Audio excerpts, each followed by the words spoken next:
The question that I'm most often asked is, which piece of equipment should I upgrade next? And that's not entirely surprising. If you're just getting started or still finding your feet in the world of sim racing, it's tough to tell which equipment will actually make you faster, which equipment will improve your enjoyment of the pastime, and which ones will just simply deplete your wallet. So then, that's the premise of this video. To what extent do the various types of sim racing equipment impact your driving and your enjoyment?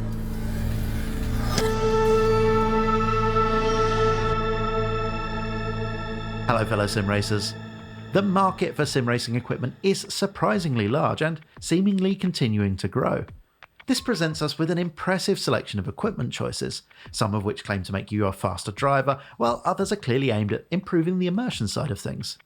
There are so many different approaches, philosophies and aesthetics that I thought I'd enlist the help of the community, who've kindly provided loads of their own homemade gear porn for this video to help demonstrate the myriad different ways that you can build a sim rig. And if anything, that's the main point of this video, that there are nearly limitless ways to configure your sim setup, and honestly, spending lots of money on all of that Gucci gear has very limited benefits in terms of pace at least. But there are a few areas that do offer a tangible ROI. So then, let's try and establish where, if anywhere, can performance be found by upgrading your sim rig. I've been lucky enough to spend a lot of time testing various pieces of equipment from a multitude of manufacturers and at various price points over the last few years, and like any good internet citizen, I've formed some pretty strong opinions about how this whole sim racing equipment thing plays out. But it's important to highlight that these are just my opinions, and with that in mind, I'm going to try and highlight where my opinion conforms with, or perhaps more importantly, differs from the community consensus. After all, let's remember that the only qualification I needed to become a YouTuber was an active internet connection. Just a final quick note before we get into the meat and potatoes. This video is really aimed at those of us driving on a wheel rather than controller because, well, that's really where all of the equipment comes into play. So then, onto the gear. This is one thing that the community almost universally agrees on, which is a surprisingly rare feat. Pedals are the most beneficial upgrade most sim racers can make, and that's almost entirely because of the brake pedal. Most people can drive with a decent degree of competency with a throttle pedal that's just total garbage, and in sim racing, most of the time the clutch is even less important still. But the nuance in how one applies and, importantly, releases the brake pedal is something that has a massive impact on car behaviour. Threshold braking, or the art of keeping the optimum amount of brake force applied throughout the braking zone, is very much aided by a good brake pedal, as is trail braking, a technique where you gradually release the brake pedal during the turn-in phase of the corner. There are, generally speaking, two different types of brake pedal technology. Entry-level pedal sets take the movement of the pedal and convert that into a digital position value that your computer can understand, usually through the use of a Hall effect sensor or a potentiometer. Now, the key words there are movement and position. Stick with me here.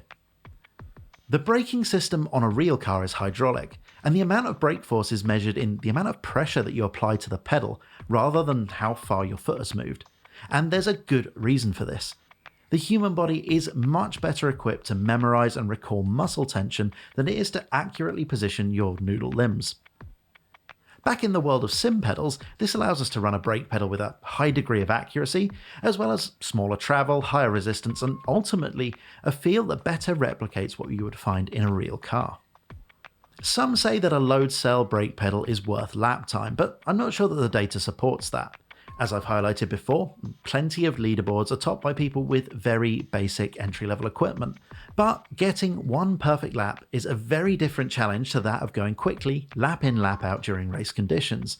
And what I am confident of is that it's considerably easier to find, maintain, and modulate the braking force as required on a load cell equipped pedal than it is on a potentiometer or Hall effect setup. So this is something that will absolutely improve your consistency and therefore your long run pace. All in all, for me, this is the piece of equipment with the most tangible and measurable benefits as an upgrade path. This next one might be a little bit more controversial. For my money, your rig setup is the next most important factor, and once again this has nothing to do with outright pace but about long-term performance through comfort and consistency. Simply put, your setup needs to be stable and comfortable if you're going to be spending a long time in it, so you can perform consistent, repeatable actions while you're driving.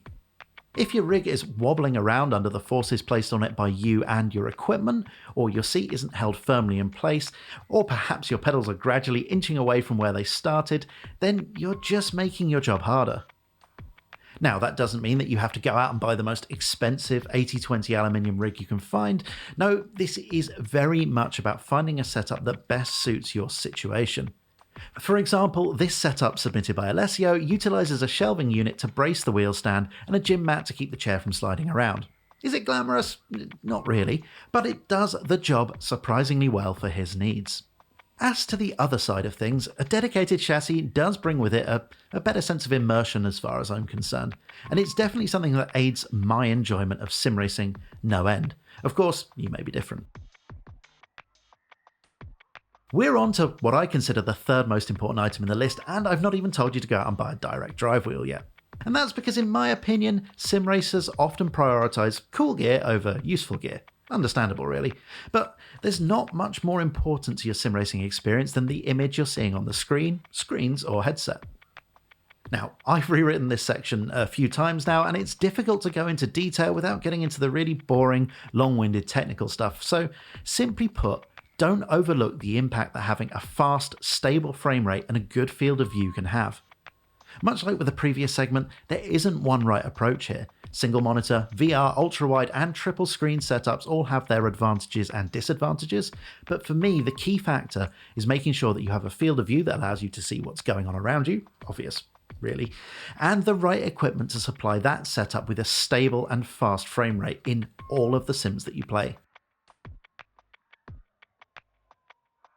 Something about go and buy a direct drive wheel.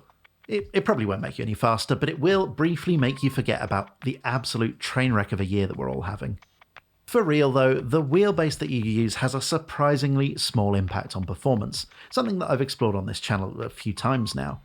The consensus view seems to be that expensive direct drive setups might help a little bit with consistency, and that's certainly something that I believe as well, but in terms of outright pace, you'd be equally effective spending your money on performance-enhancing drugs. Now, I'm not saying that anything more expensive than a second-hand 10-year-old G25 is a waste of money. Far from it, in fact. Just that the law of diminishing returns hits really hard with sim wheels when it comes to the driving side of things, perhaps more than any single other piece of gear. But when it comes to immersion, and perhaps therefore enjoyment, at least in my case, it's very much the opposite case. And up to a point, the more you spend, the better you get. Here's another often overlooked area. Audio is surprisingly important, more so than many realise. I can keep this one really short because, simply put, being able to hear what the tyres are doing is a really big deal in quite a lot of sim racing titles. I don't need to tell you what to do here because there's nothing really sim-specific and there's no sim-specific knowledge, but if your headset or speakers are terrible and you can't hear what the tyres are doing, then that would be a really solid upgrade path. H pattern and sequential shifters are cool. There's no getting away from that. They're probably the most common thing that people buy as a first add-on to their wheel and pedal set, and in terms of performance, their impact is extraordinarily limited. In fact, they only have any performance benefit whatsoever in the few sims that penalise you for not using a clutch pedal by slowing down the automatic gear changes slightly. And on that note, I'm pretty sure you can still use the sequential paddles in any case with those particular sims. So, for the budget-conscious racer that just wants to go faster, this is definitely not the place to look. Still, they are very cool and totally critical for the immersion side of things. For me, driving something like a 1950s race car with a flappy paddle gearbox is a profoundly upsetting experience. This one definitely sits in the immersion box. You might get the sense that I'm starting to wrap things up here, especially when I'm lumping haptic feedback devices like butt kickers and the like, motion rigs and wind simulators and everything else like that into the same category. So to TLDR it a bit, none of these things will make you quicker, and in the case of motion rigs, some may even make you a little bit slower, at least if it's not that well configured, that is. So again, these are all about the enjoyment and immersion side of the hobby. And if that's what matters most to you, then this should definitely be higher in the list, otherwise look elsewhere. So then, a man that spends a lot of time on YouTube reviewing gear is telling us all that it's unimportant. Is that the takeaway? Well, no, that's not really the point I'm trying to make. For the most part, it's the flailing, meaty object in the seat that makes all of the difference. But there are, as discussed, a couple of bits of gear that allow you to spend your way to better driving standards. But even then, they mostly allow for better consistency rather than more outright pace. For the most part, better gear provides better feel, better materials, and theoretically, better reliability. Not to mention the increase in realism, which is more important to some people than others. I'd like to round out this video by saying thanks to everyone that supplied images for their rigs for the inspiration side of this video. There are a few that I've held back because the setup was so interesting that I thought I'd actually make a follow-up video to this to talk about some of the clever or unique solutions that some of you guys have come up with. Anyhow, I hope you enjoyed the video. If you did, it would be great if you could hit the like button and subscribe to the channel so you can see more content like this in the future. So all that's left to say is goodbye, thanks for watching, and enjoy the rest of your day.